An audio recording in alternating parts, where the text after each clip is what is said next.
اس کا مطلب یہ ہوا کہ اگر کوئی فرض کیجئے رات میں 11 بجے کے بعد عمارت میں داخل ہونا چاہے تو اس کے لیے ممکن نہیں ہوگا جب تک دروازہ اندر سے نہ کھولا جائے، کیونکہ بیرونی دروازے میں اندر سے چرخنی لگی ہوتی ہے اور عقبی دروازے میں تالا پڑا رہتا ہے۔ سلوینا کے چہرے پر حیرت کا ایک رنگ آیا، آنکھیں تعجب سے پھیل گئیں۔ اس نے سرسراتی ہوئی آواز میں کہا، اس پر تو میں نے غور ہی نہیں کیا تھا۔ ہاں، آپ کا خیال صحیح ہے، اندر سے دروازہ کھلے بغیر کوئی بھی عمارت میں داخل نہیں ہو سکتا۔ اصل میں غور کرنے کا کام ہمارا ہے، آپ کا نہیں۔ میں نے سر ہلا کر ذرا اہمیت سے کہا، آپ صرف سوالوں کے جواب دیجئے، غور ہم کریں گے اور یہ معلوم کریں گے کہ آپ کے اپارٹمنٹ میں طوفان بدتمیزی برپا کرنے والے اندر کیسے داخل ہوئے۔ اب ذرا یہ بتائیے کہ جب آپ کے فلیٹ میں شب خون مارا گیا تو کیا آپ کو فلیٹ کا دروازہ کھلا ہوا ملا تھا؟ سلوینا ایک بار پھر چونکی اور سہمے ہوئے لہجے میں بولی، نہیں، دروازہ تو بند تھا اور چابی آپ کے پاس تھی۔ ظاہر ہے، جب باہر جاتی ہوں تو تالا لگاتی ہوں اور چابی میرے پرس میں رہتی ہے، اس وقت بھی ہے۔ اس کے باوجود وہ لوگ فلیٹ میں داخل ہوئے، سارا سامان الٹ پلٹ کیا اور پھر چلتے بنے۔ میں نے سر کو ذرا کنفیوشس کے انداز میں جنبش دی۔ یہ بڑی دلچسپ بات ہے، آخر ایسا کیسے ہو سکتا ہے؟ وہ لوگ چھلاوا یا بھوت پلیت تو ہو نہیں سکتے کہ بند دروازے سے گزر جائیں۔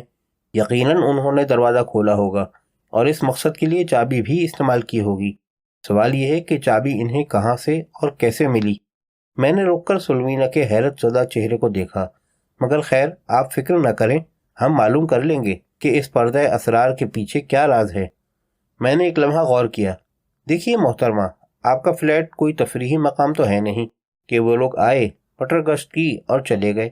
ان کا کوئی نہ کوئی مقصد ہے، اور زیادہ قرینہ قیاس یہ ہے کہ انہیں کسی چیز کی تلاش ہے، کوئی ایسی شے جو ان کے خیال میں آپ کے فلیٹ میں ہے اور ان کے لیے بہت اہمیت رکھتی ہے، لیکن شاید آپ اس سے لا علم ہیں۔ سوال یہ ہے کہ وہ کیا شے ہو سکتی ہے؟ کیا آپ اس پر کچھ روشنی ڈال سکتی ہیں؟ میرا بھی یہی خیال تھا کہ وہ کسی چیز کی جستجو میں آتے ہیں، اور میں نے اس پر غور بھی کیا۔ سلوینا نے جواب دیا، مگر میری سمجھ میں کچھ نہیں آتا۔ آخر ایسی کیا شے ہو سکتی ہے؟ میرے پاس تو کوئی ایسی چیز نہیں ہے جسے بیش قیمت کہا جا سکے۔ ایک بات کا ذکر اور شاید مناسب ہوگا، وہ یہ کہ انہوں نے ہر بار سامان ضرور الٹ پلٹ کیا، مگر کبھی کوئی چیز چوری نہیں ہوئی۔ حالانکہ میرے کمرے میں 2-4 زیور، جو ایک قدرے قیمتی چیزیں بھی موجود تھیں۔ ایک بار تو چند ہزار روپے بھی میز کی دراز میں پڑے تھے، مگر کبھی کسی چیز کو ہاتھ نہیں لگایا گیا۔ اس سے صاف پتہ چلتا ہے کہ چوری ان کا منشا ہرگز نہیں ہے۔ میں نے ایک اور سگریٹ سلگائی اور اس بات کی قطعی پرواہ نہیں کی کہ سلیقہ بیگم مجھے انتہائی ناگوار نظروں سے گھور رہی ہیں۔ وہ یقیناً کسی چیز کی جستجو میں آتے ہیں۔ ذرا یاد کیجئے، ذہن پر زور دیجئے، کیا کوئی ایسی شے ہو سکتی ہے جس سے انہیں دلچسپی ہو؟ مثلاً کوئی دستاویز، خطوط، وصیت یا کوئی پرانی تصویر وغیرہ جو کبھی کسی نے آپ کو تحفے کے طور پر پیش کی ہو، یا پھر ایسے کاغذات جن کا آپ کی خاندانی وراثت سے کوئی تعلق ہو۔ سلوینا کچھ لمحے تک بے چارگی سے کبھی مجھے اور کبھی سلیقہ بیگم اور آدم کو دیکھتی رہی، پھر خشک ہونٹوں پر زبان پھیر کر بے بسی سے بولی، نہیں، ایسی کوئی چیز میرے پاس نہیں ہے۔ رہ گئے خاندانی جائیداد سے متعلق کاغذات، تو میرے پاس کوئی خاندانی جائیداد ہے ہی نہیں، تو پھر کاغذات کہاں سے ہوں گے؟ یہ بار بھی خالی گیا۔ سلوینا کے پاس کوئی قانونی دستاویز تھی، نہ کوئی وصیت، اور نہ کوئی ایسی شے جو اس سارے پیچیدہ مگر بظاہر بے تکے معاملے کی بنیاد بن سکتی۔ لیکن اس کے باوجود کوئی شخص یا کچھ افراد اس کے فلیٹ میں آتے تھے اور پورے فلیٹ کا تیا پاچا کر کے رکھ دیتے تھے۔ میں نے اس پوری صورتحال کو اپنے تصور میں دیکھنے کی کوشش کی۔ ایک عمارت ہے جس میں داخلے کے 2 دروازے ہیں، مگر رات کے اوقات میں دونوں ہی اندر سے بند رہتے ہیں۔ دن میں تو خیر کوئی اطمینان سے بیرونی دروازے سے اندر داخل ہو سکتا ہے، مگر رات میں یہ بہت مشکل ہے۔ پھر بھی وہ لوگ عمارت میں داخل ہو جاتے ہیں۔ خود سلوینا کے اپارٹمنٹ میں بھی تالا لگا رہتا ہے، مگر بند دروازہ انہیں نہیں روک پاتا اور وہ فلیٹ میں گھس کر اطمینان سے تلاشی لیتے ہیں۔ ان کا مقصد چوری کرنا یا سلوینا کو کسی قسم کا آزار پہنچانا نہیں ہے۔ یقیناً وہ کسی شے کی جستجو میں ہیں، مگر وہ کیا شے ہو سکتی ہے اور وہ اندر کیسے داخل ہوتے ہیں؟ پھر میں نے سوچا کہ یوں بیٹھے بیٹھے قیاس کے تیر چلانے سے تو ان سوالوں کا جواب ملنے سے رہا۔ اٹھنا ہوگا، دفتر سے نکلنا ہوگا اور کچھ بھاگ دوڑ کرنا ہوگی، تب ہی ان سوالوں کا جواب ملے گا۔ مجھے بزرگوں کے قول پر عمل کرنا چاہیے،